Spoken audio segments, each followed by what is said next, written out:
ট্রেনের জানলা দিয়ে বাইরে তাকিয়ে আছে জিয়ন জাংকুক। আকাশ এখনো কালো মেঘে ঢেকে আছে। বৃষ্টি থেমেছে কিছুক্ষণ আগে। জানালার কাছে বৃষ্টি ফোঁটা জমেছে। পানির ফোঁটায় শহরের আলো ঝাপসা হয়ে পড়েছে। আজ 8 বছর পর নিজ শহরে ফিরেছে জাংকুক। এতগুলো বছরে শহরটা অনেক বদলে গেছে। 8 বছর আগের বিভিন্ন স্মৃতি ভেসে উঠছে জাংকুকের চোখের সামনে। তার শৈশব কেটেছে এই শহরেই।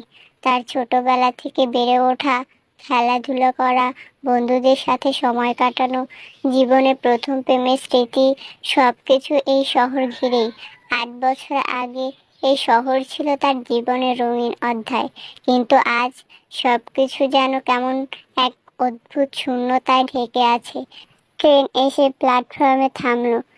জাংকুক কাঁধে ব্যাগ নিয়ে নেমে পড়ল তার স্মৃতিজড়িত প্রিয় শহরে। কোটি কোটি টাকা, নামি দামি গাড়ি বাড়ির মালিক হলেও জাংকুকের সাধারণভাবে জীবনযাপন করতে ভালো লাগে। প্ল্যাটফর্মে নেমেই চারিদিকে চোখ বুলায় জাংকুক। আকাশে এখনো কালো মেঘ ডাকছে, বোধহয় আবার বৃষ্টি নামবে। জাংকুক হাঁটতে হাঁটতে এসে মেইন রোডে দাঁড়ায়।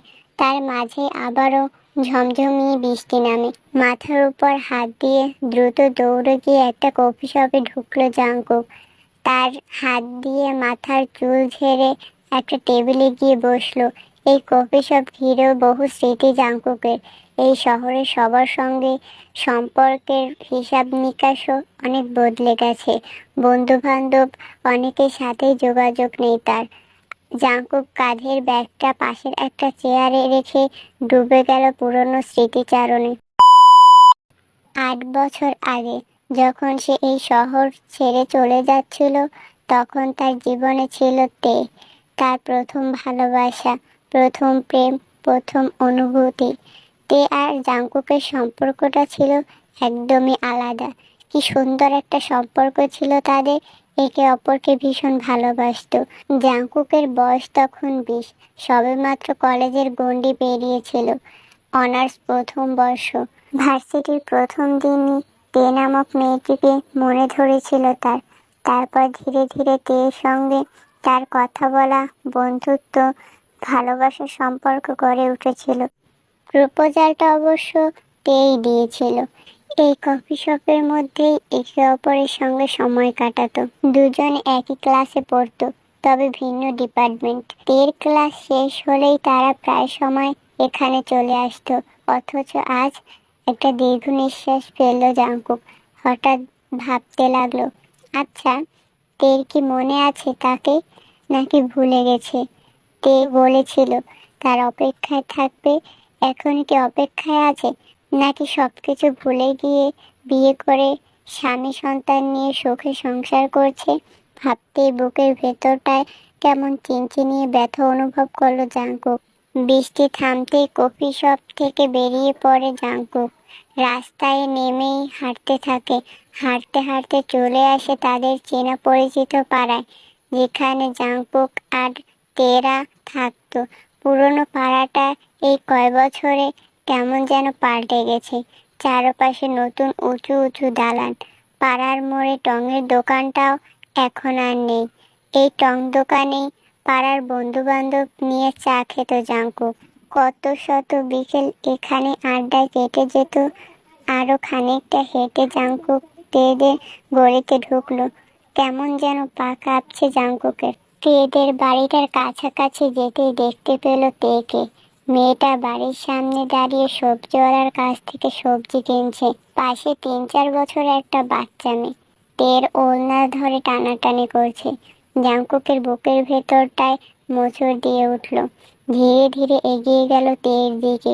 সবজি কিনে বাড়ির গেট দিয়ে ঢুকতে যাবে তে, তখনই তার দৃষ্টি গেল জাংকুকের দিকে।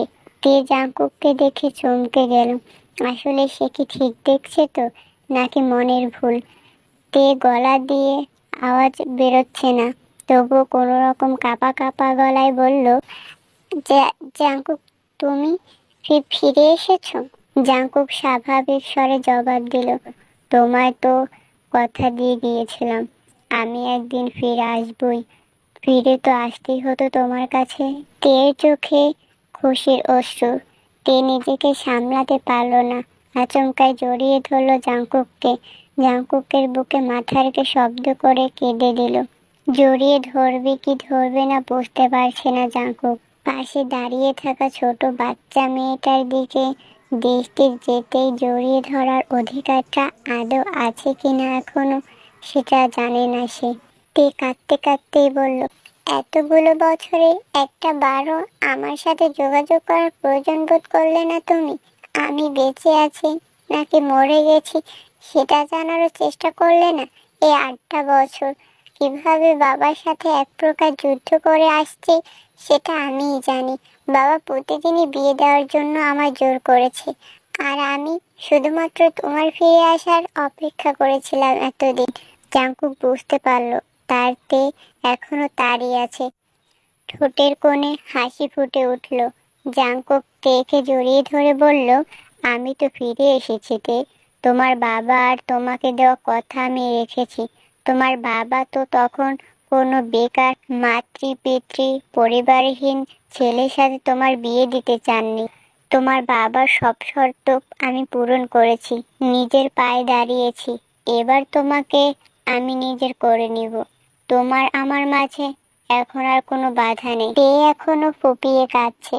জাংকুক তেকে ছেড়ে দিয়ে বলল, তোমার বাবার সাথে দেখা করতে এসেছি, তোমাদের বাসায় নিয়ে যাবে না আমায়? তে বাচ্চা মেয়েটাকে কোলে নিয়ে মুচকি হেসে বলল, ও আমার ভাইয়ের মেয়ে ইয়নসিও।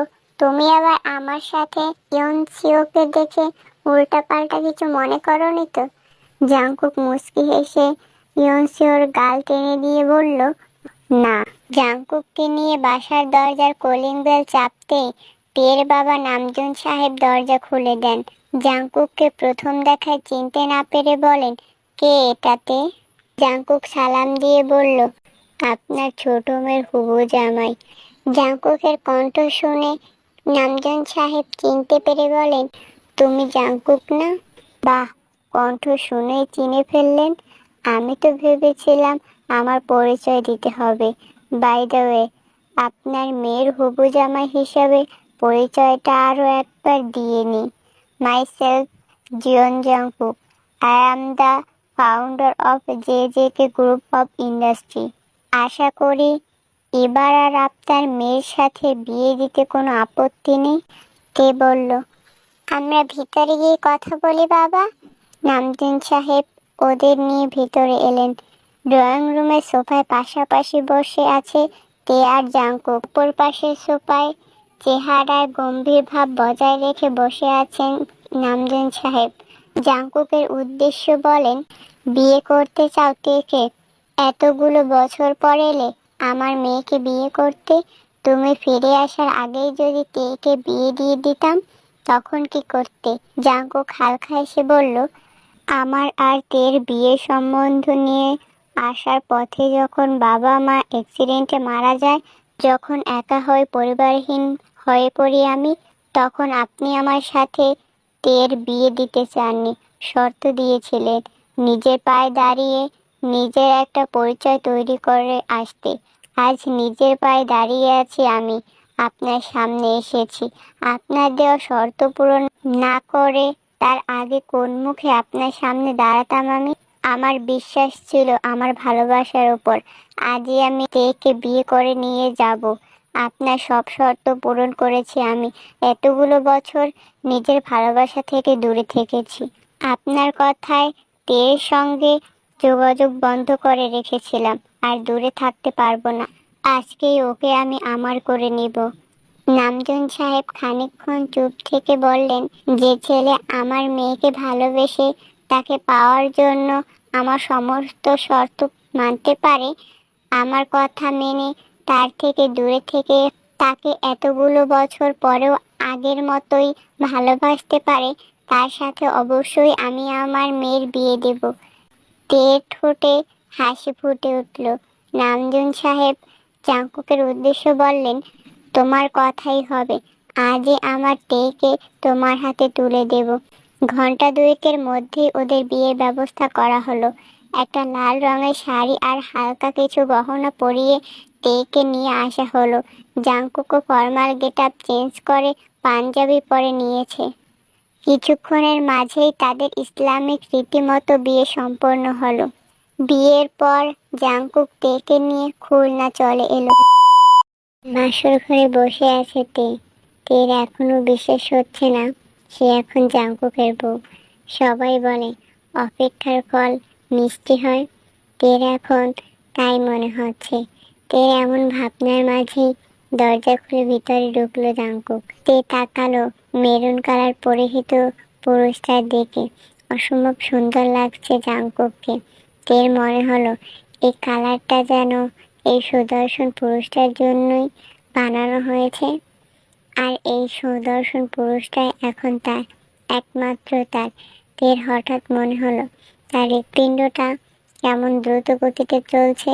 দেখিতে তুমি এখনো চেঞ্জ করনি? জাংকুকের এমন কথায় তের ভাবনায় ছেদ ঘটল।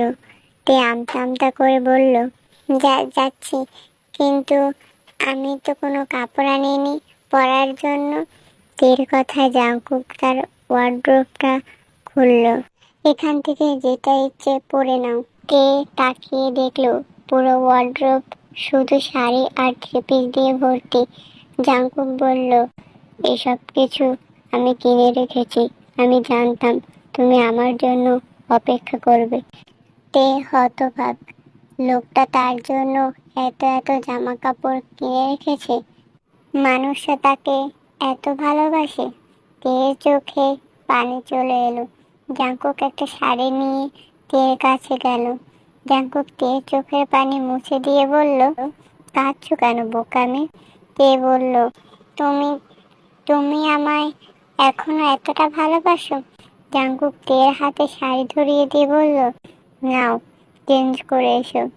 তে আর কোনো কথা বলল না, চলে গেল ওয়াশরুমে। জাংকুক অন্য রুমে চেঞ্জ করতে চলে গেল।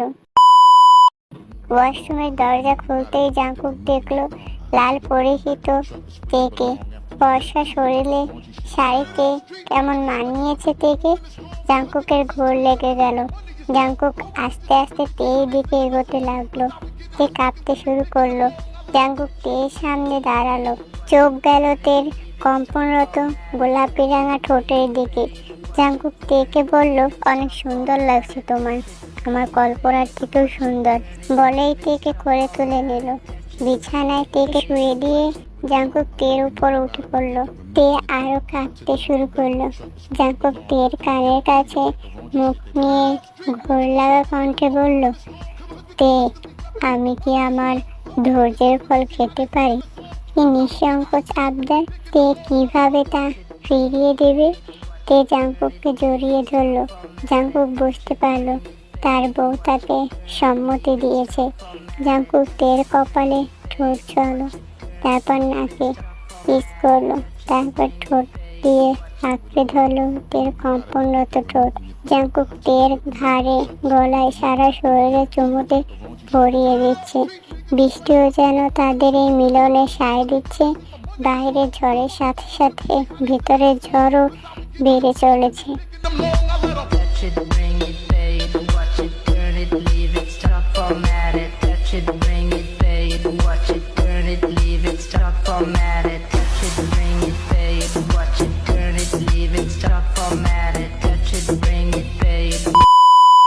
কেটে গেল অনেকটা দিন।